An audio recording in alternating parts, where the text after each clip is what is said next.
बिस्मिल्लाहिर्रहमानिर्रहीम। अस्सलाम वालेकुम। आज हम आपसे करेंगे दिल की बातें। दिल की बातों से मुराद है, आज हम पढ़ने जा रहे हैं ह्यूमन हार्ट और सर्कुलेटरी सिस्टम। ह्यूमन हार्ट जो है वो वाइटल एक सिस्टम है हमारी ह्यूमन बॉडी का। और ये पूरी बॉडी के अंदर ह्यूमन हार्ट का जो फंक्शन है वो मेन ये है कि पूरी बॉडी के अंदर ये ब्लड को पंप करता है।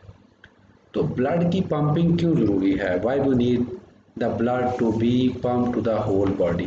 तो इसमें से सर्कुलेटरी जो सिस्टम है उसके मतलब हम ये भी देख रहे हैं कि जो ट्रांसपोर्टेशन है उसमें क्या क्या चीज़ें ब्लड के थ्रू ट्रांसपोर्ट हो रही होती हैं। तो इसमें अगर आप देखेंगे तो मूवमेंट ऑफ सब्सटेंसेस, अब उन सब में सब्सटेंसेस कौन कौन से हैं, लाइक जो हमारी ऑक्सीजन है वो ब्लड के अंदर टू द सेल्स।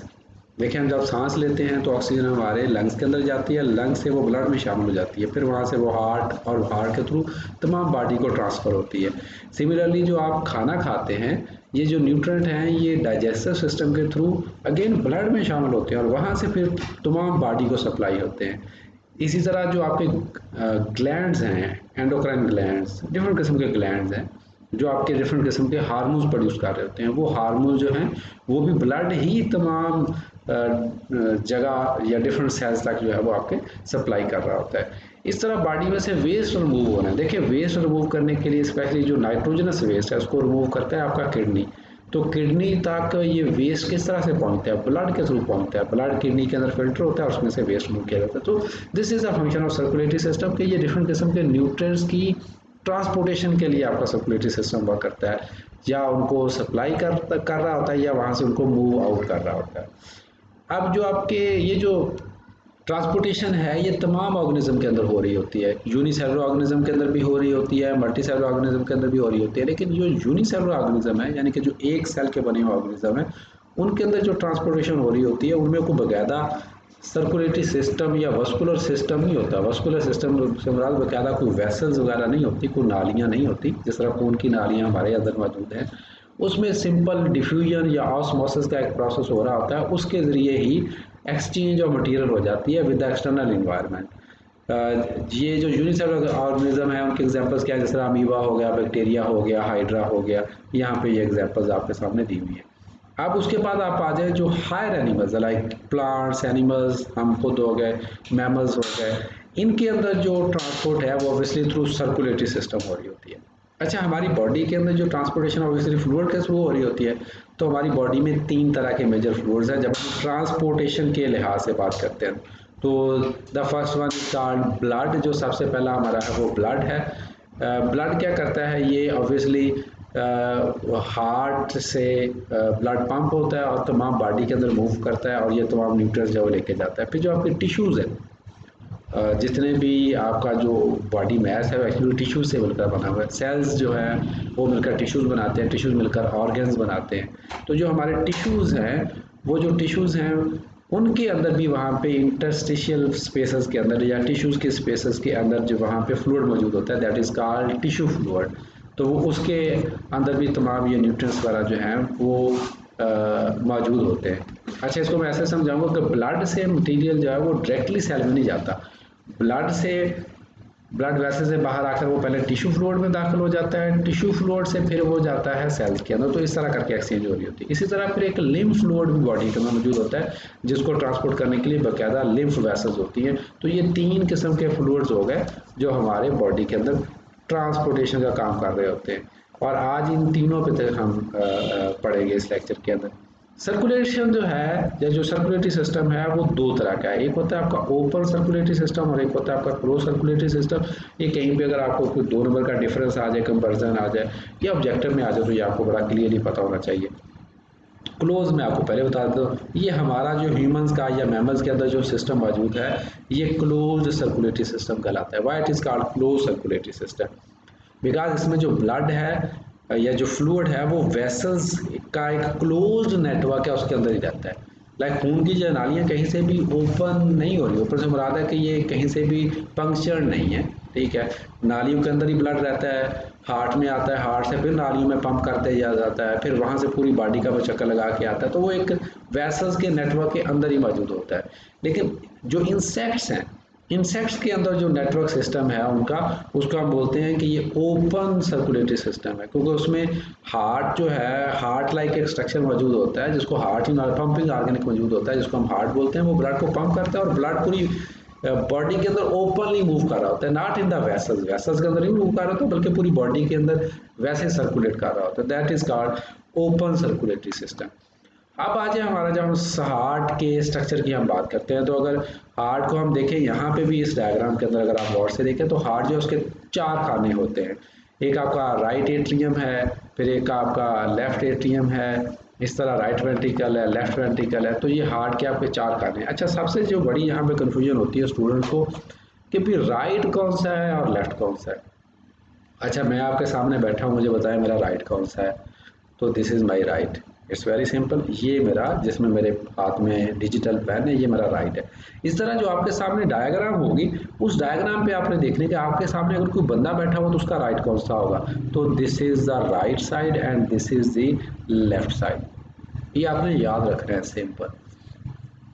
अब अगर आप दिल के में देखें तो ये जो ऊपर वाले 2 खाने, एक ये वाला और एक ये वाला, ये दोनों एट्रियम हैं, और ये जो नीचे वाले हैं ये दोनों, ये वाला और ये वाले, ये क्या हैं, वेंट्रिकल्स हैं। So this is called right atrium and this is left atrium, obviously left atrium. Similarly, this is right ventricle and this one is left ventricle. अब इसमें होता क्या है, अब यहाँ पे ज़रा नालियों की ज़रा रंगत देखेंगे। ये जो नाली है ये भी ब्लू सी है, ये भी ब्लू कलर की है। ये जो ऊपर से आ रही है इसको बोलते हैं सुपीरियर वेना केवा, ये वाली जो है this is called superior vena cava, और ये जो नीचे से यहाँ पे शो हो रही है आपको, ये इन्फीरियर वेना केवा कहलाती है। अब इनमें क्या होता है कि इनके अंदर से ब्लड बॉडी से सप्लाई होता है हमारे हार्ट के अंदर, और ये राइट एट्रियम में आता है। किस में आता है, राइट। ये ही ऑब्जेक्टिव में बात का पूछा जाता है, राइट एट्रियम में ब्लड आता है तमाम बॉडी से, ठीक है। और राइट एट्रियम से ब्लड हमेशा जाता है वेंट्रिकल के अंदर, वेंट्रिकल से पंप होता है लंग्स को, ये नाली लेके जाती है लंग्स को, जिसको बोलते हैं पल्मोनरी आर्टरी। ब्लड पंप वहाँ से साफ होकर, ये आपको सिंपल सा भी समझा रहा हूँ, साफ होकर ये नालियाँ हैं जहाँ पे, जिनको हम पल्मोनरी वेन्स बोलते हैं, ये अगेन लेफ्ट एट्रियम में ले आएगा। लेफ्ट एट्रियम ब्लड पंप करता है फिर लेफ्ट वेंट्रिकल के अंदर, लेफ्ट वेंट्रिकल फिर ब्लड को पंप करेगा, ये नाली जो इसको एओर्टा बोलते हैं, ये पूरी बॉडी को सप्लाई कर देगी। This is a very simple system, ये आपको मैंने 1 मिनट के अंदर बता दिया। इसको भले आप रीप्ले करके ये छोटे से पार्ट को आप अगेन देख सकते हैं। This is the basic system जो आपके हार्ट का जो है वो वर्क कर रहा होता है। इसको हम आगे आप बिल्ड ऑन करेंगे, इसको हम डिटेल में जाएंगे। अब आ जाइए, ये देखें ज़रा, ये डिटेल के अंदर आपका मैंने क्या बोला था, ये सारी आपकी साइड क्या है, लेफ्ट है, और ये सारी आपकी साइड क्या है, राइट है। तो जहाँ पे देखें जनाब, ये आपका राइट एट्रियम, ये आपका राइट वेंट्रिकल, ये वाला, ये राइट वेंट्रिकल, ये राइट एट्रियम। इसी तरह ये आपका जनाब लेफ्ट एट्रियम, ये वाला, और ये आपका आ गया जी लेफ्ट वेंट्रिकल, ये वाला। ये बात क्लियर होगी। अच्छा, फिर आपने, अच्छा उसके अलावा भी inferior vena cava, superior vena cava जो हम पहले पढ़ चुके हैं, ये इन्फीरियर वेना केवा, ये सुपीरियर वेना केवा, ये आपका एओर्टा हो गया। ये जो लंग्स को लेके जा रही है पल्मोनरी आर्टरी होगी, ये लंग्स से वापस लेके आ रही हैं जो ब्लड, ये पल्मोनरी वेन्स हो गई।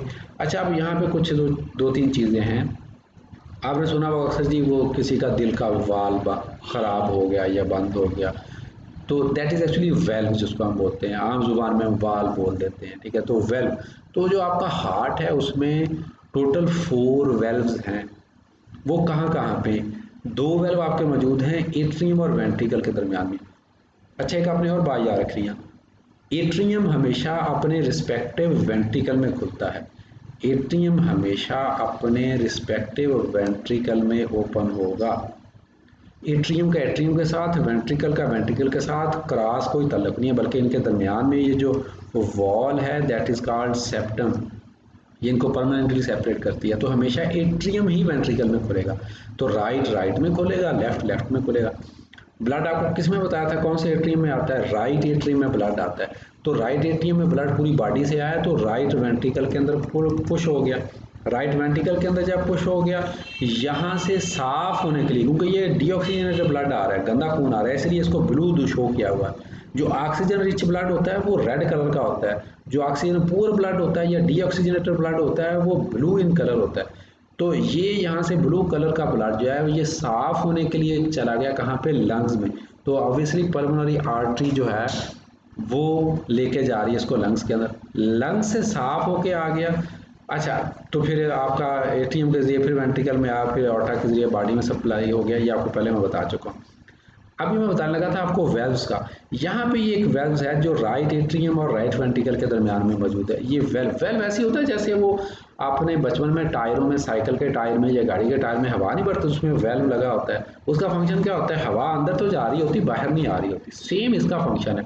ब्लड आपका जो है वो एट्रियम से वेंट्रिकल में तो जा रहा है, लेकिन वेंट्रिकल से एट्रियम में वापस नहीं जाएगा। ये वेल्व का फंक्शन है। ये उसकी बैक, क्योंकि जब वेंट्रिकल ने पंप करना है, इस वेंट्रिकल ने जब पंप करना है ब्लड को लंग्स में पंप करने के लिए, तो अगर ओपनिंग खुली हुई होगी तो वो तो दोबारा एट्रियम में भी ब्लड वापस जा सकता है। इस चीज़ को ब्लॉक करने के लिए एट्रियम और वेंट्रिकल के दरमियान में राइट साइड पे जो वेल्व है दैट इज कॉल्ड ट्राइकस्पर्ड वेल्व, और जो लेफ्ट साइड पे वेल्व है दिस इज कॉल्ड बाइकस्पर्ड, या इसको मिट्रल वेल्व भी बोलते हैं। इसी तरह जो आपका पल्मोनरी आर्टरी के माउथ पे भी एक वेल्व मौजूद है that is called pulmonary valve. इस तरह एओर्टा के माउथ पे भी एक वेल्व मौजूद है that is called aortic valve. तो 4 वेल्व हो गए, आपके हार्ट के 4 ही खाने और 4 ही वेल्व्स हैं। ये मेरे ख्याल में अभी आपको नहीं भूलेगा। तो ये है हार्ट का एक मेजर स्ट्रक्चर। अच्छा, उसके बाद आप आ जाएं सर्कुलेशन कितने किस्म की है आपकी हार्ट की। अगर हम सर्कुलेशन की बात करें तो एक है आपकी कोरोनरी सर्कुलेशन, और दूसरी को हम बोलते हैं पल्मोनरी, और तीसरी को हम बोलते हैं सिस्टेमिक सर्कुलेशन। ये भी आपने याद रखना है, कोरोनरी, पल्मोनरी एंड सिस्टेमिक। पहले आपको मैंने 2 तरह का सर्कुलेटरी सिस्टम बताया, एक था ओपन और एक है क्लोज। फिर हम जब क्लोज की ही बात करते हैं ह्यूमन बीइंग के अंदर, इंसान के अंदर ही, ठीक है, सर्कुलेटरी जो सर्कुलेशन है वो आपकी 3 किस्म की है। एक आपकी कोरोनरी, दूसरी है पल्मोनरी और तीसरी है सिस्टेमिक। कोरोनरी क्या है, आपका जो हार्ट है वो भी तो मसल्स का बना हुआ है। तो हार्ट के जो मसल्स हैं उसको भी ब्लड चाहिए, उसको भी फूड चाहिए, उसको भी न्यूट्रिएंट चाहिए। उसको न्यूट्रिएंट्स के थ्रू मिलेंगे, ब्लड के थ्रू। तो हार्ट के मसल्स को जो वेसल्स ब्लड सप्लाई कर रही होंगी वो कोरोनरी आर्टरीज कहलाती हैं, और वो सर्कुलेशन कहलाती है कोरोनरी सर्कुलेशन। ये याद रहेगा आपको। पल्मोनरी, आपका हार्ट ब्लड पंप करता है लंग्स के अंदर। लंग्स में किस लिए पंप किया जाता है, उसको ब्लड को ऑक्सीजनेट करने के लिए, कि उसमें से कार्बन डाइऑक्साइड निकाल ली जाए और ऑक्सीजन उसमें ऐड कर दी जाए। तो ब्लड में गया, ब्लड से लंग्स के अंदर गया, लंग्स से साफ होके फिर दोबारा हार्ट में आ गया, ठीक है। तो that circulation is called pulmonary circulation. Then it's systemic. Systemic जो हमारी अदर देन दीज टू पूरी बॉडी में जो सर्कुलेशन होती है that is called systemic circulation. अब आपकी जो सर्कुलेशन में ब्लड को हम 2 कैटेगरीज में क्लासीफाई कर देते हैं ऑक्सीजन के लिहाज से। एक ब्लड है जो जिसको हम कहते हैं आर्टीरियल ब्लड, यानी कि जो आर्टरीज के अंदर मौजूद होता है। इसमें ऑक्सीजन की अमाउंट ज़्यादा होती है, और इससे सारी बात pump by the heart to the body cell. Heart से ब्लड जो एओर्टा के थ्रू जो पंप किया जाता है पूरी बॉडी को, वो आर्टीरियल ब्लड कहलाता है। उसमें ऑक्सीजन ऑब्वियसली ज़्यादा होती है। वीनस ब्लड क्या होता है, जो बॉडी से वापस ब्लड आता है ना जिन वेसल्स के जरिए, उन वेसल्स को बोलते हैं वेन्स, और उसमें जो ब्लड होगा वो क्या क्या कहलाएगा, वेनस ब्लड। और उसमें ऑब्वियसली कार्बन डाइऑक्साइड की कंसंट्रेशन ज़्यादा होती है, और ये pump by the heart to the, अच्छा फिर ये हार्ट में जब पहुंचता है तो हार्ट से इसको पंप किधर किया जाता है, लंग्स को किया जाता है। तो that is called venous blood. Obviously ये ब्लूइश इन कलर होता है। उसके बाद आप आ जाएं जनाब, what is the purpose of pulmonary circulation. अभी एक छोटा सा क्वेश्चन भी यहाँ पे सोचें ज़रा आपके जहन में। तो जनाब वैसे जवाब साथ ही हमने लिखा हुआ है यहाँ पे, to exchange oxygen and carbon dioxide. Pulmonary circulation का पर्पज़ क्या होता है कि आपके हार्ट से ब्लड जाएगा लंग्स के अंदर, और वहाँ से वो ऑक्सीजन ले लेगा और कार्बन डाइऑक्साइड को एक्सक्रीट आउट कर देगा। Then comes the types of blood vessels. Blood vessels कितनी किस्म की हैं, एक आपकी आर्टरीज हैं, फिर कैपिलरीज हैं, और फिर आपकी वेन्स हैं। अच्छा, अब देखें आर्टरीज तमाम वो वेसल्स हैं जो ब्लड हार्ट से लेके जा रही हैं। हार्ट से देखें ये रेड कलर का शो हो रहा है ना, तो ब्लड लेके जा रही हैं टूवर्ड्स वेयर, टूवर्ड्स बॉडी। अच्छा, आर्टरी जो है वो तकसीम दर तकसीम होकर वो छोटी छोटी नालियों के अंदर बढ़ जाती हैं, जिनको हम क्या कहते हैं, आर्टीरियोल। वो फर्दर तकसीम होकर छोटी छोटी बारीक नालियों में चेंज हो जाती हैं, दोज आर कॉल्ड कैपिलरीज। इन कैपिलरीज के अंदर मटेरियल की एक्सचेंज हो रही होती है। ये इतनी बारीक नालियाँ होती हैं कि इनमें सेल जो है वो एक किताब की शक्ल में मूव कर रहे होते हैं, मतलब दो सेल भी इकट्ठे इनमें मूव नहीं कर सकते, तो एक किताब की शक्ल में मूव कर रहे होते हैं। तो these are called capillaries. Capillaries फिर रीजॉइन करती हैं, यहाँ पे ये देखें ना, कैपिलरीज जो है वो अगेन रीजॉइन कर रही हैं, रीजॉइन करके वो फिर बड़ी नालियाँ बना रही हैं, और वो जो बड़ी नालियों को क्या बोलेंगे, वेन्यूल। और वेन्यूल में ऑब्वियसली क्योंकि आप देखें यहाँ पे एक्सचेंज हो चुकी है, ऑक्सीजन इस्तेमाल हो चुकी है और ब्लड के अंदर कार्बन डाइऑक्साइड आ चुकी है, कार्बन डाइऑक्साइड ब्लड में आ चुकी है, ऑक्सीजन जो है वो टिश्यूज को जा चुकी है, ठीक है, टिश्यू से कार्बन डाइऑक्साइड ब्लड के अंदर आ गई है। अब ये कार्बन डाइऑक्साइड रिच ब्लड है, वीनस ब्लड है, अब ये वेन्यूल में आ गया, वेन्यूल्स मिलकर वीन्स बनाएंगी, वीन्स मिलकर बड़ी वेन्स बनाएंगी जो कि इंफीरियर वेना केवा या superior vena cava. So arteries carry blood away from the heart, simple function. Veins carry blood towards the heart, simple सी बात। और कैपिलरीज क्या है, ये लिंक करती हैं आर्टरियोज और वेन्यूल्स को, और यहाँ पे एक्सचेंज ऑफ मटेरियल्स होती है, ये बात आपने याद रखनी है। उसके बाद आपका आ गया जी ब्लड। अब देखिए जब हम पूरे सर्कुलेटरी सिस्टम की बात करते हैं तो उसके मेजर 3 कंपोनेंट्स, बल्कि आप इसको कह लें, हाँ 3 कंपोनेंट कह लें। एक तो आपका ब्लड वेसल्स हो गई जिसमें आर्टरी, वेन्स, कैपिलरीज वगैरह सारी हो गई, फिर ब्लड इटसेल्फ हो गया, एंड देन तीसरा आपका इसमें आ जाता है हार्ट, ठीक है। तो आपका सर्कुलेटरी सिस्टम इन 3 चीज़ों पर मेनली मुश्तमिल होता है। तो हार्ट का स्ट्रक्चर हमने पढ़ लिया, फिर हमने ब्लड वेसल्स पढ़ ली, अब हम पढ़ने लगे हैं ब्लड इटसेल्फ। तो जो आपका ब्लड है ये 2 चीज़ों पर मुश्तमिल है। एक तो उसमें पानी की तरह का जेली लाइक सा मादा होता है जिसको हम क्या बोलते हैं, प्लाज्मा बोलते हैं, जो उसमें फ्लूइड पोर्शन होता है। उस फ्लूइड पोर्शन के अंदर कुछ एलिमेंट्स होते हैं, कुछ सेलुलर कंपोनेंट्स होते हैं, फॉर्म्ड एलिमेंट उसको बोलते हैं, जिनको हम ब्लड सेल्स भी कहते हैं कह लें। तो वो ब्लड सेल्स आपके कितने किस्म के हैं, वो 3 किस्म के हैं। Erythrocytes, red blood sales, platelets जिसको हम थ्रोम्बोसाइट्स भी बोलते हैं, एंड ल्यूकोसाइट्स जिनको हम वाइट ब्लड सेल्स भी बोलते हैं। तो 3 किस्म के ब्लड सेल्स हो गए जो कि आपके ब्लड के अंदर मौजूद होते हैं। अच्छा आप पहले आ जाएं आप प्लाज्मा की तरफ। जो प्लाज्मा है उसके अंदर क्या कुछ मौजूद होता है। अगर प्लाज्मा के अंदर, एक तो पहले बात बताऊँ कि प्लाज्मा के अंदर प्रोटीन्स होती हैं, लाइक जिस तरह ये बताया हुआ देखें, उसमें भी कौन कौन सी हैं प्रोटीन्स में, एल्बुमिन, फिब्रिनोजेंस, ग्लोबुलिन्स, ठीक है।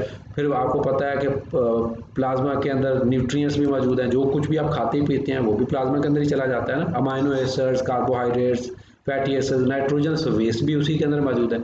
अच्छा इस प्लाज्मा से अगर ये प्रोटीन्स को माइनस कर दें ना, ये बात याद रखें, प्लाज्मा से प्रोटीन को क्या कर दें, माइनस कर दें, तो जो बाकी बच जाता है उसको बोलते हैं ब्लड सीरम।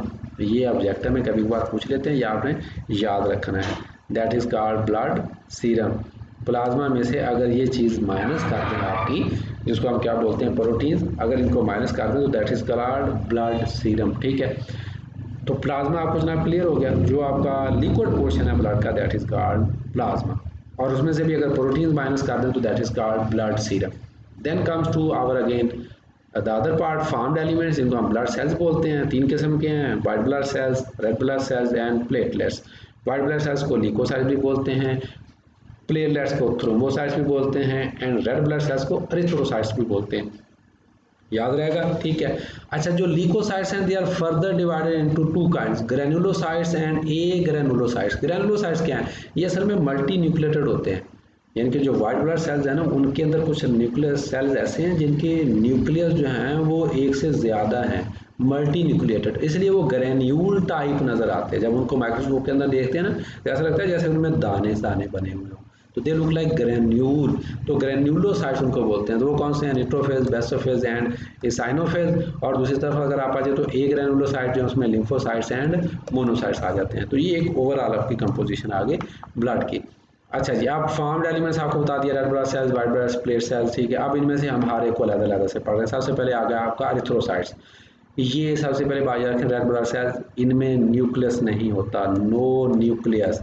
बाइकनकेव, बाइकनकेव क्या होता है, जिस तरह टायर नहीं होता या टायर की ट्यूब नहीं होती, अंदर को दरमियान में से पिक्चा हुआ, बाहर से मोटा, तो उसको बोलते हैं बाइकनकेव। तो ये बाइकनकेव होते हैं और इनका फंक्शन क्या है, ऑक्सीजन कैरी करना है, ठीक है।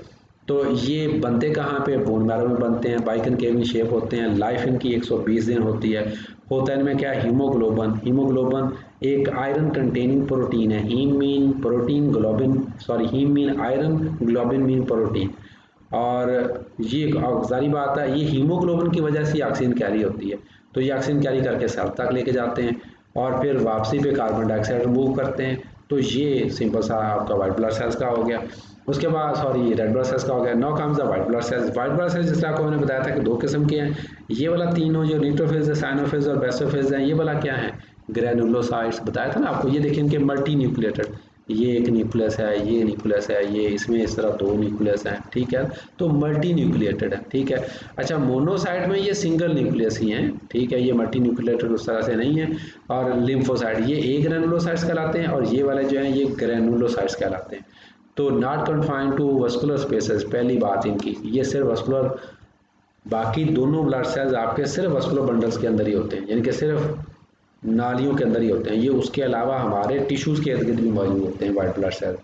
वाइट ब्लड सेल जो हैं वो नालियों के बाहर भी मौजूद होते हैं। रिस्पॉन्सिबल फॉर फैगोसाइटोसिस, ये अमल, ये डिफेंस का एक प्रोसेस है। हमारी बॉडी में कोई भी फॉरेन पार्टिकल आता है ना, बैक्टीरिया फंजाई वगैरह, उसको फॉरेन जो है वाइट ब्लड सेल्स उसको इनगल्फ कर लेते हैं, उसको खा लेते हैं, ठीक है, उसको डिस्ट्रॉय कर देते हैं।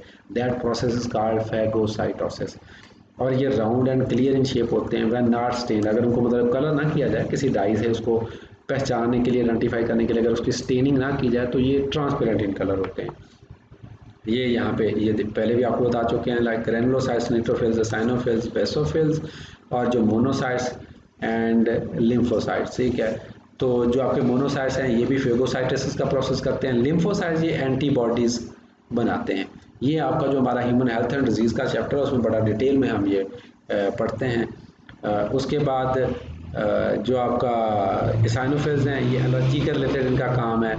जो आपके न्यूट्रोफिल्स हैं ये भी बैक्टीरिया और पैथोजेंस को ईट अवे करते हैं, ठीक है। ये हिस्टामाइन रिलीज़ करते हैं जो आपके, ये एक किस्म की आपकी प्रोटीन ही होती है, ठीक है।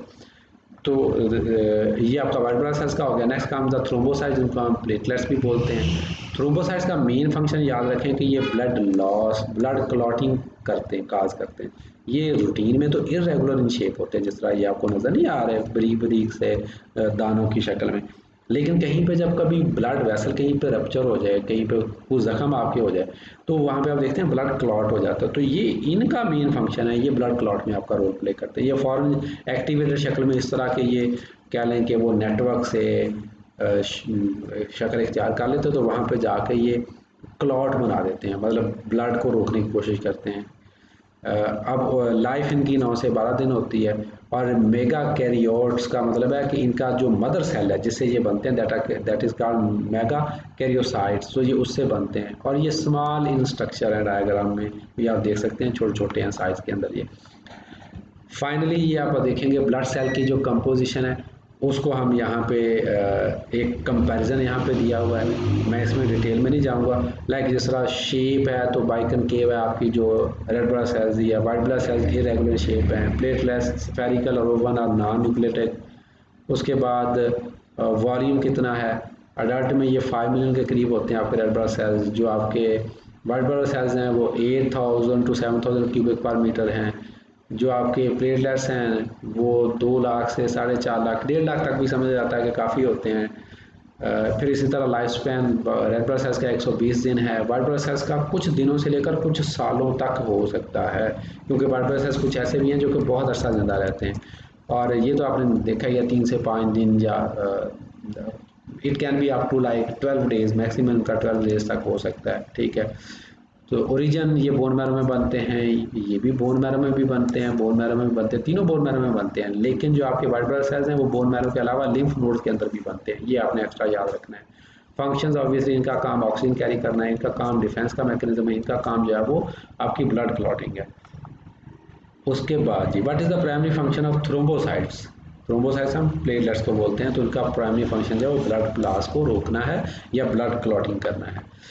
अच्छा जी, अब है आपकी ब्लड टाइप्स। आपने अक्सर सुना होगा जी आपका ब्लड ग्रुप क्या है जी, मेरा क्या है जी, और आपका क्या है जी। तो मेरा जी ए पॉजिटिव है जी, मेरा बी पॉजिटिव। तो दीज आर डिफरेंट, लाइक आप जब हम ब्लड टाइप्स की बात करते हैं तो 4 किस्म के ब्लड टाइप्स हैं आपके, ए बी और ए बी एंड ओ, ये 4 ब्लड ग्रुप्स हैं। क्या वजह है, इनको किस बुनियाद पर किसी भी ब्लड को हम एक ख़ास ग्रुप देते हैं? तो दो तरह के केमिकल्स बॉडी में पाए जाते हैं, एक को हम बोलते हैं एंटीजन और एक को बोलते हैं हम एंटीबॉडी। ठीक है, अब लाइक आपका टाइप ए ब्लड है तो उसके अंदर एंटीजन ए मौजूद होगा, अगर टाइप बी ब्लड है तो उसके अंदर एंटीजन बी मौजूद होगा। आप एक बार याद रखना है, एक्चुअली तो आपको बता दूं दो तरह की चीज़ें होती हैं, एक को हम बोलते हैं एंटीजन और एक को बोलते हैं एंटीबॉडी। यहाँ पे सिर्फ अभी एंटीजन का तस्करा हो रहा है। ब्लड का ग्रुप कौन सा है वो डिटरमिन करता है एंटीजन, जो एंटीजन प्रेजेंट होगा, और एक ही एंटीजन हो सकता है, या ए मौजूद होगा या बी मौजूद होगा। ठीक है ना, अगर दोनों मौजूद है तो फिर उसको हम ए बी भी कह सकते हैं, हाँ दोनों भी मौजूद हो सकते हैं। ठीक है, अच्छा लेकिन अगर ए एंटीजन मौजूद है तो एंटीबॉडी ए नहीं होगी, एंटीबॉडी डिफरेंट होगी, वो बी होगी। मैंने क्या बोला, अगर एंटीजन आपका ए है, एंटीजन आपका अगर ए है तो एंटीबॉडी कौन सी होगी आपकी, एंटीबॉडी आपकी बी होगी। ठीक है, वो ए नहीं हो सकती, ये एक सिंपल सा रूल है, ये आगे भी हम देखेंगे। बदल ए ब्लड ग्रुप के अंदर एंटीजन कौन सा है, ए। बी ब्लड ग्रुप के अंदर एंटीजन कौन सा होगा, बी। ए बी के अंदर एंटीजन कौन सा होगा, ए एंड बी दोनों एंटीजन मौजूद होगा। और ओ के अंदर, ओ का मतलब ही जीरो है, ओ का मतलब जीरो, कोई एंटीजन नहीं, नो एंटीजन। ठीक है, अब जब उसमें कोई एंटीजन नहीं है तो उसमें एंटीबॉडी कौन सी होगी, दोनों मौजूद होगी। अब ज़रा यहाँ पे देखें, आप इसको अगेन बता देते हैं। टाइप ए ब्लड, एंटीजन कौन सा, ए। मैंने क्या बोला था, एंटीजन अगर ए होगा तो एंटीबॉडी कौन सी होगी, बी। ये देखें एंटीबॉडी बी। ये आ गया टाइप बी ब्लड, एंटीजन कौन सा होगा, नाम ही बता रहा है बी, तो एंटीजन बी। मैंने बोला था अगर एंटीजन जो होगा एंटीबॉडी सेम नहीं होगी, डिफरेंट होगी, तो एंटीबॉडी कौन सी होगी, ए। क्लियर हो गया जनाब। अच्छा, टाइप ए बी ब्लड, इसका मतलब है ए और बी दोनों एंटीजन होंगे, एंटीजन ए भी मौजूद है, एंटीजन बी भी मौजूद है। जब दोनों एंटीजन मौजूद है एंटीबॉडी कोई भी नहीं होगी, नो एंटीबॉडी, नील एंटीबॉडी, एंटीबॉडी कोई भी नहीं इसके अंदर। अब आ जाओ ज़रा ओ के अंदर, ओ में मैंने क्या बोला था, नो एंटीजन, ज़ीरो का मतलब कोई एंटीजन नहीं है। जब ज़ीरो एंटीजन है, एंटीजन कोई नहीं है, तो एंटीबॉडी दोनों ही है, एंटी ए भी और एंटी बी भी दोनों ही मौजूद है। तो this is how A B O blood type is determine. ये बात क्लियर होगी आपको जनाब। तो ये देखें ब्लड टाइप ए, ठीक है, उसका चार्ट भी आ गया, सॉरी आ गया। ठीक है, अच्छा अब इसमें एक और बात याद रखें कि जो ब्लड आप कहते हैं ना किसको कौन सा ब्लड लग सकता है, वो हम अक्सर कहते हैं जी A is a universal donor and A B is a universal recipient. ये भी आपने याद रखना है, sorry O is a universal donor and A B is a universal recipient. अच्छा, एक तो पहली बात रखें कि फर्ज किया ये अगर ए ब्लड ग्रुप है, जिसका जो ब्लड ग्रुप है, अभी हम पॉजिटिव नेगेटिव में नहीं पढ़ रहे, जिसका जो ब्लड ग्रुप है उसको उसी का ब्लड लग सकता है, वो ए वाले को ही से ले सकता है, ए वाले को ही वो दे सकता है, बी वाला बी वाले से ही ले सकता है, बी वाले को दे सकता है, ए बी वाला ए बी वाले से ही ले सकता है, ए बी वाले को ही दे सकता है, ओ वाला ओ वाले से ही ले सकता है, ओ वाले को ही दे सकता है। पहली बात क्लियर हो गई, चार्ट बनाना बड़ा आसान हो गया। ठीक है, अच्छा दूसरा ये है कि जो आपका ओ है, हमने कहा O is a universal donor, universal, इसका मतलब ये सबको डोनेट कर सकता है। यहाँ पे हमने कैन डोनेट टू, तो आपने सबका लिख दिया, सबको डोनेट कर सकता है, इट्स वेरी क्लियर। अच्छा देन हमने कहा था, अच्छा जब ये सबको डोनेट कर सकता है तो जिन जिन को डोनेट कर सकता है वहाँ पे सामने लिखेंगे ना कि ए वाला भी ओ से ले सकता है, बी वाला भी ओ से ले सकता है, ए बी वाला भी ओ से ले सकता है, ओ वाला तो ओ से ले ही सकता है, वो तो आ ही गया। फिर एक और ब्लड ग्रुप है जो यूनिवर्सल रिसिपिएंट है, जो सबसे ले सकता है, कैन एक्सेप्ट, तो ए से भी ले सकता है, बी से भी, ए खुद से तो ले ही सकता है और ओ से भी ले सकता है, वो कौन सा है जी, ए बी। जब सबसे ले सकता है तो हर एक के सामने लिखेंगे ना कि ए से भी ए वाला ए बी वाला ले सकता है, बी से भी ए बी वाला ले सकता है, ए बी से तो ए बी वाला ले सकता है और ओ से भी ए बी वाला ले सकता है। तो ये इस तरह करके आपका चार्ट बनता है, 3 कॉलम बनते हैं, इट्स वेरी इजी, इसको याद रखना आपको, अभी मैंने यहाँ पे करके दिखा दिया। फिर अब आ गया जी पंगा आपका पॉजिटिव नेगेटिव वाला, पंगा कोई नहीं है, सिंपल रूल बताया था आपको। दो तरह के एंटीजन थे पहले, ए और बी। अगर ए एंटीजन है तो एंटीबॉडी ए नहीं होगी, और अगर बी एंटीजन है तो एंटीबॉडी बी नहीं होगी। अगर दोनों एंटीजन है तो एंटीबॉडी कोई भी नहीं होगी, अगर दोनों एंटीजन नहीं है तो एंटीबॉडी दोनों होंगी। ये बताया था आपको। ये तो थे दो ही एंटीजन और दो ही एंटीबॉडीज। अब एक और एंटीजन डिटरमिन हुआ कुछ अर्सा के बाद कि जो बॉडी में या तो मौजूद है या नहीं है। अच्छा, जो भी एंटीजन होता है उसका एंटीबॉडी ज़रूर होती है, ये बात आपने याद रखनी है, ठीक है। वो एंटीजन जो है उसको कहा गया RH, वो RH रहीसस मौंकी था, वो उसमें पहली दफ़ा डिस्कवर हुआ था, तो वहाँ से उसका नाम पड़ गया RH। तो RH एंटीजन अगर मौजूद है बॉडी के अंदर तो उसको कहेंगे कि ब्लड ग्रुप RH पॉजिटिव है। अगर RH एंटीजन मौजूद है तो RH एंटीबॉडी नहीं होगी, एंटीबॉडी मौजूद नहीं होगी। बात क्लियर हो गई। दूसरा, और अगर RH एंटीजन नहीं है, ठीक है, तो RH एंटीबॉडी अंदर मौजूद होगी। ये बात तो सर जी सिंपल सी आपको सबको समझ आ गई जनाब, ठीक है। अच्छा, अब अगर RH एंटीजन मौजूद है, किसी भी ब्लड को आइडेंटिफाई किसकी बुनियाद पे करते हैं? एंटीजन की प्रेजेंस या एब्सेंस की बुनियाद पर। एंटीजन मौजूद है तो ब्लड ग्रुप पॉजिटिव, एंटीजन मौजूद नहीं है तो blood group negative. It's very simple, आपके सामने मैंने आपको अभी टेबल बना के दिखा दिया, ठीक हो गया जनाब। अच्छा जी, Fatima has blood type O and requires R transfusion, what type must be used in her transfusion? O वाले को तो ऑब्वियसली O वाला ही लग सकता है, ठीक है। ये यहाँ पे इसका आंसर आ गया जनाब। तो हमारा जनाब ये आज वाला ये वाला लेक्चर सर्कुलेटरी सिस्टम वाला ख़त्म हो गया। क्या कुछ पढ़ा है इसमें ने अभी? हमने इसमें हार्ट पढ़ लिया, हार्ट का फंक्शन क्या है, हार्ट के अंदर ब्लड किस तरह से वेसल्स के थ्रू और हार्ट के अंदर किस तरह से पंप होता है, कौन सी नाली जो है वो हार्ट के, कौन सी नाली क्या आपकी जो वेन्स हैं वो ब्लड पंप करती हैं राइट एट्रियम में, राइट एट्रियम से वो आपका वेंट्रिकल में जाता है, वेंट्रिकल से लंग्स में जाता है, वहाँ से साफ होके लेफ्ट एट्रियम में आ गया, वहाँ से लेफ्ट वेंट्रिकल में फिर बॉडी के अंदर चला गया। फिर हमने आगे वेसल्स का पढ़ा कि 3 किस्म की वेसल्स हैं, आर्टरीज, वेन्स एंड कैपिलरीज। फिर हमने ब्लड का पढ़ा, ब्लड के अंदर प्लाज्मा है, ब्लड सेल्स हैं। फिर हमने ब्लड के ग्रुप्स पढ़े। तो ये टोटल सर्कुलेटरी सिस्टम हमारा क्लियर हो गया। इसमें से क्वेश्चन कभी कभार आ जाता है और डायग्राम मस्ट बनानी है, हार्ट की डायग्राम बनाने की प्रैक्टिस करें। अगर आपको समझ ना आए तो मुझसे रब्ता कीजिएगा, इंशाल्लाह आपको मैं बताऊंगा कैसे डायग्राम बनाते हैं। 30 सेकंड की मार है डायग्राम बनाना, जस्ट यू नीड प्रैक्टिस, ठीक है। See you in the next lecture, thank you, Allah हाफिज़।